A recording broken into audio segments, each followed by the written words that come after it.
Proving trig identities. This is also known as verifying trig identities. I'm pulling up here some identities which you've encountered earlier in this lecture series. They are reciprocal identities, where cosecant is the reciprocal of the sine, secant is a reciprocal of the cosine, and cotangent is a reciprocal of the tangent. You didn't previously see me write the identities on the right-hand side, but they're a consequence of the ones on the left. If, when I'm looking here, when I see that the cosecant is a reciprocal of the sine, then it's equivalent to say that the sine is a reciprocal of the cosecant. It goes both directions.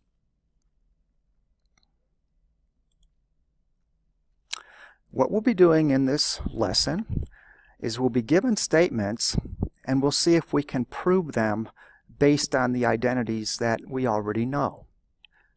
Here I'm proposing that we prove that the secant of x times the cotangent of x equals the cosecant of x. I'm going to do these problems in the following way. I'm going to consider that equal sign to be the logical divider, and I'm going to work on one, possibly both sides of these, until I find that I've shown both sides are identical. A very common technique for working with identities is to convert everything down to sine and cosine, kind of converting things into their most basic form. Now, in order to do this, you'd have to know the identities from the previous page.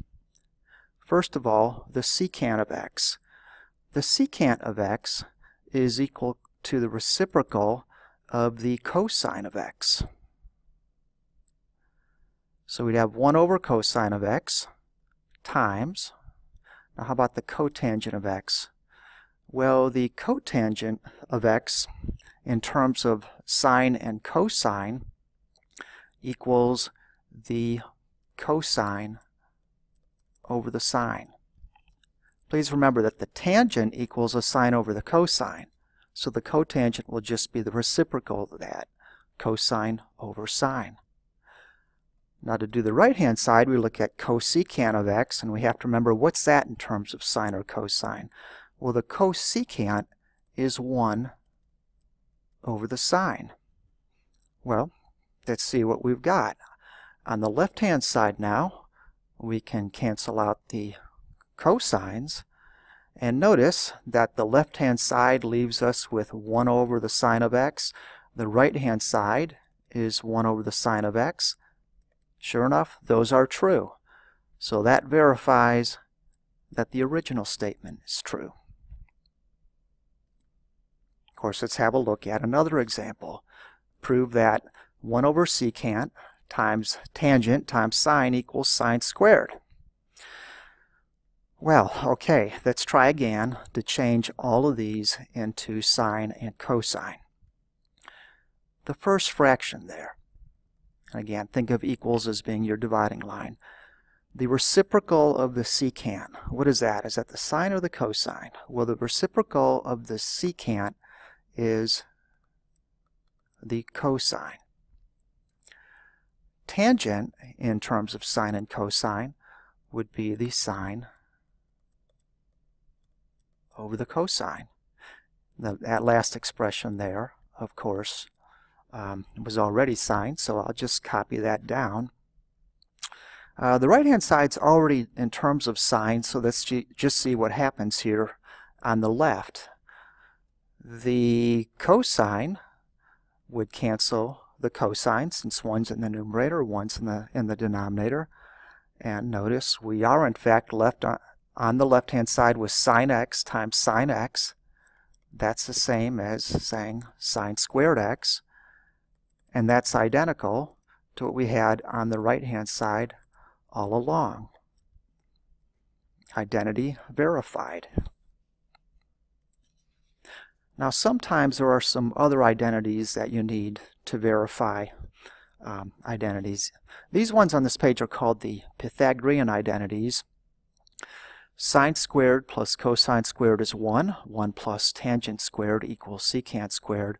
And 1 plus cotangent squared equals cosecant squared.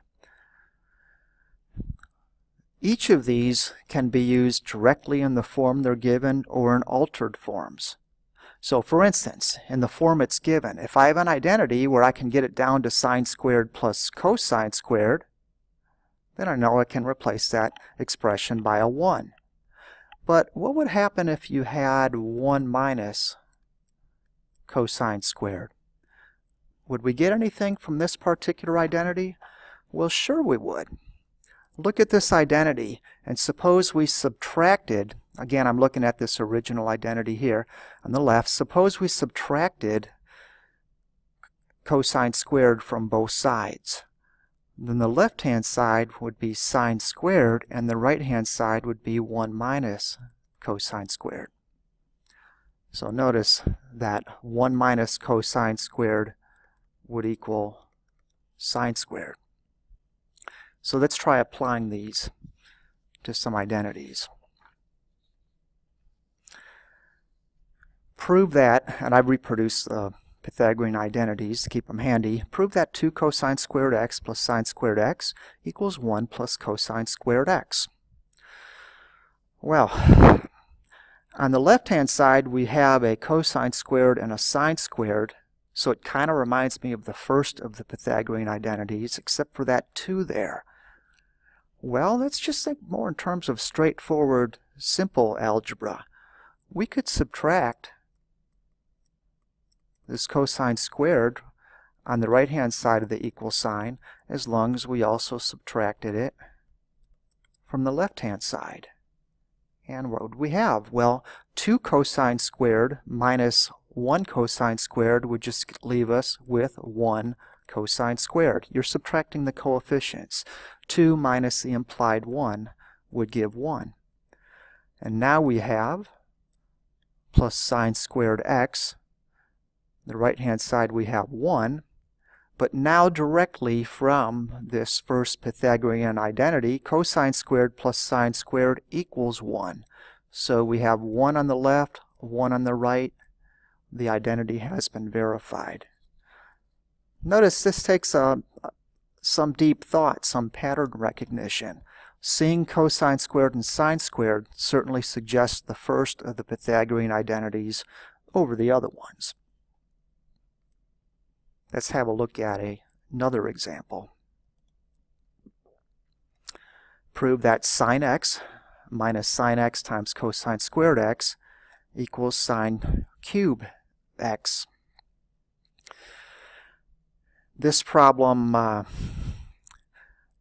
perhaps doesn't look very much even like the first of the Pythagorean identities, but we're going to borrow a technique you learned from algebra, which is to factor out a common term. And you see here, on the left-hand side, we have a common term of sine x. So let's try factoring it out. If I factor out sine x, I'd have 1, and then after the minus sign, I would have cosine squared x.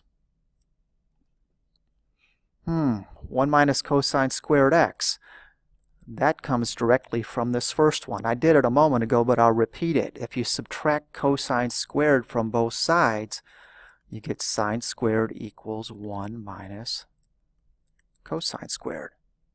So this 1 minus cosine squared is what we have here. So this will become sine x times sine squared x.